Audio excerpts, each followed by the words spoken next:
నమస్తే, నేను సిరి. Game changers cinema వచ్చిన తర్వాత అయితే ఇదేదైతే ఆ సినిమా టాక్ ఏదైతే ఉందో అప్పుడు రిలీజ్ అయిన రామ్ చరణ్ గారి ఆరెంజ్ మూవీతోనైతే పోలుస్తున్నారు. అప్పుడు ఆ ఆరెంజ్ మూవీ కూడా రాజమౌళి గారి సినిమా తీసిన తర్వాతనే ఆరెంజ్ సినిమా రావడం జరిగింది. అది ఎలాంటి పరిస్థితులను ఎదుర్కొందో ఇప్పుడు గేమ్ చేంజర్ సినిమా కూడా అలాంటి పరిస్థితులను ఎదుర్కొంటుంది అని చెప్పేసి ఒక వార్త. ఇది కూడా రాజమౌళి గారి RRR తర్వాత వచ్చిన సినిమా కాబట్టి అప్పుడు అదే జరిగింది, ఇప్పుడు కూడా అదే ఫేస్ చేస్తున్నారన్న ఒక వార్త అయితే సోషల్ మీడియాలో వైరల్ అవుతుంది. సో దీనికి సంబంధించి మరిన్ని విషయాలని మనకు తెలియజేయడానికి మనతో పాటు ఉన్నారు ప్రముఖ సీనియర్ జర్నలిస్ట్ యజ్ఞమూర్తి గారు. నమస్కారం సార్. నమస్తే శ్రీ. సార్, ఇప్పుడు చూస్తుంటే గేమ్ చేంజర్ మూవీ సంక్రాంతికి కానుకగా విడుదలైంది. కానీ ఆ సినిమా ఎప్పుడైతే విడుదలైందో అప్పటి నుంచి కూడా ఆ సినిమా టాక్ అంతగా అనుకున్నంత స్థాయికి రాలేదు. ఏదైతే ఆరెంజ్ సినిమా ఉందో దాంతో పోలుస్తున్నారు. అప్పుడు రాజమౌళి గారి సినిమా తీసిన తర్వాత ఆరెంజ్ సినిమా వచ్చింది, ఇప్పుడు రాజమౌళి గారి సినిమా తీసిన తర్వాత గేమ్ చేంజర్ వచ్చింది. సో రెండు కూడా అప్పుడు చేసింది ఇప్పుడు అయింది, మళ్ళీ సేమ్ రిపీట్ అయింది అన్నట్టుగా మాట్లాడుతున్నారు. సో దీన్ని అసలు మనం ఎలా చూడాలంటారు సార్? అదే ఇక్కడ కొంతమంది నిజంగానే అప్పటి సిచ్యువేషన్కి ఇప్పటి సిచ్యువేషన్ పోలుస్తూ 2 సార్లు కూడా రామ్ చరణ్ సబ్జెక్టుల ఎంపికలో తప్పు చేశాడు. అప్పుడు బొమ్మరేలు భాస్కర్ తోటి సినిమా చేయటం ఎలాంటి తప్పు చేశాడు అప్పుడు ఆ కథ ఎంచుకొని, ఆరెంజ్ కథను ఎంచుకొని. ఇప్పుడు కూడా శంకర్ డైరెక్షన్లో గేమ్ చేంజర్ని ఆ సబ్జెక్ట్ ఎంచుకొని అదే తప్పు చేశాడు. అందుకనే 2 సినిమాలు కూడా ఒకే రకమైనటువంటి రిజల్ట్స్ వచ్చాయి అని చెప్పేసి రెండింటిని పోల్చి ఇప్పుడు మళ్ళీ చెప్తూ ఉన్నారు. ఇక్కడ సందర్భవశాత్తు ఏం జరిగింది, 2 సార్లు కూడా ఈ 2 సందర్భాలు కూడా రాజమౌళి సినిమాల తర్వాతే జరగటం కూడా ఒక రకంగా చెప్పాలంటే ఇది ఒక యాదృచ్ఛికమో లేకపోతే తలంపు అంటాం కదా, అలాంటిదే. 2 సార్లు అలాంటి సేమ్ రిజల్టే రావటం అనేది ఒక రకంగా చెప్పాలంటే రామ్ చరణ్ విషయంలో దురదృష్టకరమనే చెప్పాలి. అప్పుడు మగధీర అనే సినిమా వెరీ సెకండ్ ఫిల్మ్ ఆయనకి, రామ్ చరణ్కి. చిరుత లాంటి ఒక సినిమాతోటి అది ఒక మోడరేట్ సక్సెస్ అనుకోవాలి, పెద్ద హిట్ కాదు, అది ఒక మోడరేట్గా ఒక సక్సెస్ అయింది. కానీ అతని మీద రామ్ చరణ్ని రాజమౌళి ఊహించిన విధానం వేరే. అప్పుడు చాలామంది ఆశ్చర్యపోయారు. రాజమౌళి ఆయన్ని ఎంచుకోవటం, హీరోగా ఎంచుకొని మగధీర లాంటి అంటే ఒక కాస్ట్యూమ్ డ్రామా ఆ తీయటం అనేది నిజంగా కరెక్ట్గా అతను ఆలోచన కరెక్ట్ అయినా, రాజమౌళి ఏమైనా తప్పు చేస్తున్నాడా అని చాలామంది ఫీల్ అయ్యారు. కాదు, అతను కరెక్ట్గానే ఆలోచించాడని ఆ సినిమా రిజల్ట్ మనందరికీ కూడా తెలియజేసింది. మగధీర అప్పుడు ఇండస్ట్రీ రికార్డు కూడా ఆ సినిమాది. సో అందరూ కూడా రాజమౌళి విజన్ చూసి విజనరీ డైరెక్టర్ అని చెప్పేసి అతను అందరూ కూడా అప్పుడు కొనియాడారు.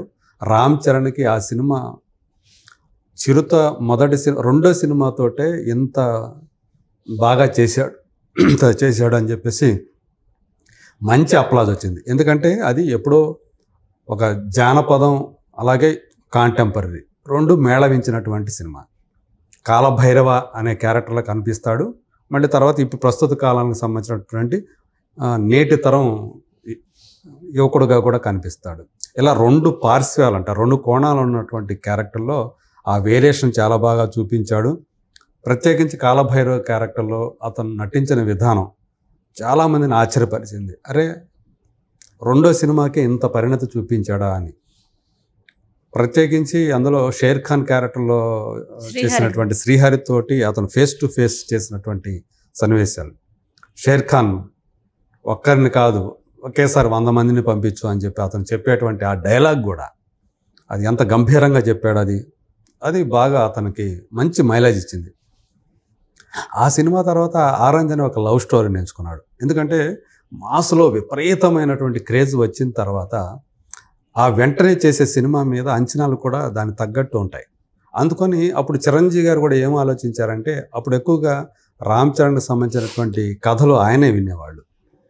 కంప్లీట్ కాంట్రాస్ట్గా ఉండే కథను ఎంచుకుంటే నటుడిగా కూడా తనకి ప్లస్ అవుతుంది.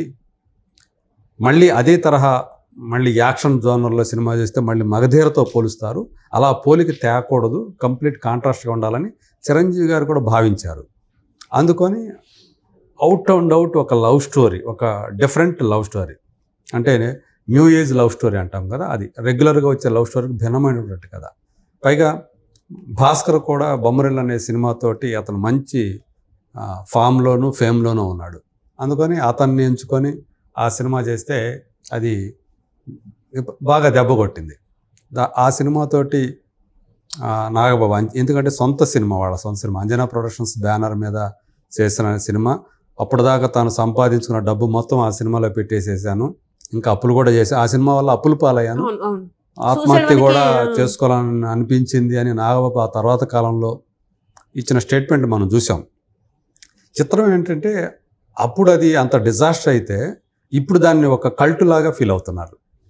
అది నిజానికి ఆ టైంలో రిలీజ్ అవ్వాల్సిన సినిమా కాదు, ఇప్పుడు రిలీజ్ అయితే బాగుండేది, జనం దాన్ని బాగా ఆదరించేవాళ్ళు అని అనేవాళ్ళు ఉన్నారు.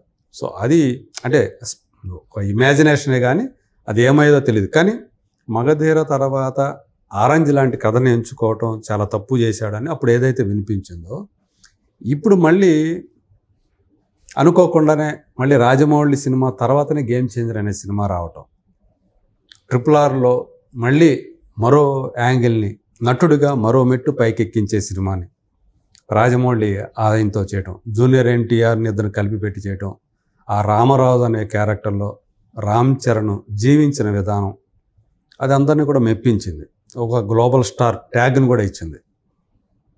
మరి దాని తర్వాత ఏ సినిమా చేయాలి అంటే తను శంకర్ని ఎంచుకున్నాడు. ఎందుకంటే గతంలో ఆయనకు బాగా తెలుసు బొమ్మరిల్లు భాస్కర్ తోటి ఆ లవ్ స్టోరీ చేయటం అనేది దెబ్బ కొట్టింది. ఈసారి అలాంటిది కాకుండా ఒక శంకర్ లాంటి డైరెక్టర్ని కనుక ఎంచుకుంటే మనం ఇప్పుడు వచ్చిన ఇమేజ్కి తగ్గట్టుగా ఆయన అయితే న్యాయం చేయగలడు అని నమ్మాడు. మోర్ ఓవర్ ఈ సబ్జెక్ట్ మీద ఎక్కువగా ఆయన కాన్సన్ట్రేషన్ కూడా పెట్టినట్టు, పెద్దగా దృష్టి పెట్టినట్టు అనిపించాల. ఎందుకంటే శంకర్ని నమ్మటం వల్ల వచ్చినటువంటి చిక్కు అనుకుంటా ఇది. సో తను చూసుకుంటాడులే, తను నన్ను ఎలా చూపించాలి ఏంటి అనేది. ఎందుకంటే శంకర్కు ఉన్నటువంటి రాజమౌళి ఎలాంటి దర్శకుడు, ఇంకా రాజమౌళి కంటే ముందే అంత గొప్ప దర్శకుడిగా పేరు పొందినటువంటి వ్యక్తి శంకర్. అంటే ఇండియన్ 2 అనే సినిమా ఫ్లాప్ అవ్వచ్చు, కానీ దానికి ముందు ఆయనకున్నటువంటి ఆయన కెరీర్ ఏదైతే ఉందో, ఆయన తీసిన సినిమా లిస్ట్ ఏదైతే ఉందో అది ఎవరినైనా టెంప్ట్ చేస్తుంది. పైగా దేశంలోనే one of the top directors కదా, కాబట్టి అతను గుడ్డిగా నమ్మేసి చేసేసాడు. అదే దెబ్బ కొట్టింది. ఆ కథ అందులో అనేకమైనటువంటి సీన్లని క్రింజ్ సీన్స్ అని చెప్పేసి ట్రోల్ అవటం, చాలామంది ట్రోల్ చేయటం, అది సేమ్ రిజల్ట్ మళ్ళీ అప్పుడు ఏదైతే ఆరెంజ్కి వచ్చిందో అలాంటి రిజల్టే ఈ సినిమాకి రావటం. దిల్ రాజుని నమ్ముకున్నటువంటి డిస్ట్రిబ్యూటర్లు అందరూ కూడా మునిగిపోయే పరిస్థితి రావటం. కాకపోతే అప్పుడేంటంటే ఆ సినిమాని నమ్ముకున్న డిస్ట్రిబ్యూటర్లు మునిగిపోయారు, మళ్ళీ తేలలేదు. ఇక్కడ ఏం జరిగిందంటే సేమ్ డిస్ట్రిబ్యూటర్లే సంక్రాంతికి వస్తున్న అనే సినిమాని కూడా కొనడం వల్ల అందులో నష్టపోయిన సేమ్ ప్రొడ్యూసర్ నుంచి. సో అందులో నష్టపోయినప్పటికీ కూడా ఇబ్బంది పడకుండా మళ్ళీ సంక్రాంతి వస్తున్న సినిమా గట్టెక్కించడం వల్ల బతికిపోయారు అనుకోవాలి. ఇప్పుడు ఇంకొక పరీక్ష ఈ సినిమా ముందు ఉంది. రేపు 7వ తేదీ ఈ సినిమా OTTలో రిలీజ్ అవుతా ఉంది, అమెజాన్ ప్రైమ్లో. ఆల్రెడీ థియేటర్లోనే చాలా ట్రోలింగ్ గురైనటువంటి ఆ పాటలకు కానివ్వండి, అలాగే కొన్ని సీన్లకు కానివ్వండి, బాగా ట్రోలింగ్ గురైంది కదా. ఇంకా OTTలోకి వస్తే ఇంట్లోనే కూర్చొని చూసుకొని, ఇక్కడ మనకు తెలుసు కదా OTTలో ఏ సీన్కి ఆ సీను విడమర్చి చెప్పి ట్రోల్ చేయటం, సీన్లే పెట్టేసుకొని దాన్ని పోస్ట్ చేసేసి వాటి మీద ఇందులో ఉన్నటువంటి క్రింజ్ సీన్స్ ఏవైతే ఉన్నాయో అవి మళ్ళీ మరింతగా ఇప్పుడు సోషల్ మీడియాలో అవి పాపులర్ అవుతాయి, మళ్ళీ మీమ్స్ ఇంకా పెరుగుతాయి అనేటువంటి ఒక రకమైనటువంటి భయం కూడా ఇప్పుడు మెగా ఫ్యాన్స్లో, రామ్ చరణ్ ఫ్యాన్స్లో కనిపిస్తుందని చెప్పాలి. మరి ఈ 7వ తేదీ వచ్చేది కూడా థియేటర్కల్గా వచ్చినప్పుడు కనిపించేటువంటి ట్రోలింగ్ వేరు, OTTలోకి వస్తే వచ్చేటువంటి ట్రోలింగ్ వేరు. మరి రేపు పొద్దున ఆ ట్రోలింగ్కి రామ్ చరణ్ ఆయన ఫ్యాన్స్ కూడా, ఎందుకంటే ఎప్పుడు మనకి అపోజిషన్ పార్టీ చాలా బలంగా ఉంటుంది కదా ఎప్పుడు కూడా సోషల్ మీడియాలో. సో ఈ అపోజిషన్ ఫ్యాన్స్ నుంచి ఆ రకమైనటువంటి మీమ్స్ కానీ ట్రోలింగ్ కానీ వీళ్ళందరూ కూడా ఎదుర్కోవాల్సి వస్తుందేమో మేమంతా అని వాళ్ళు రకమైనటువంటి ఆందోళన ఉన్నారని చెప్పాలి. మరి రేపు ఏం జరుగుతుంది, నిజంగా OTTలో కూడా థియేట్రికల్ ఆ రిజల్టే రిపీట్ అవుతుందా, లేకపోతే OTTలో జనాలకి ఏమైనా నచ్చుతుందా అనేది మనం చూడాల్సి ఉంది. Right sir, right. Thank you so much sir. Thank you.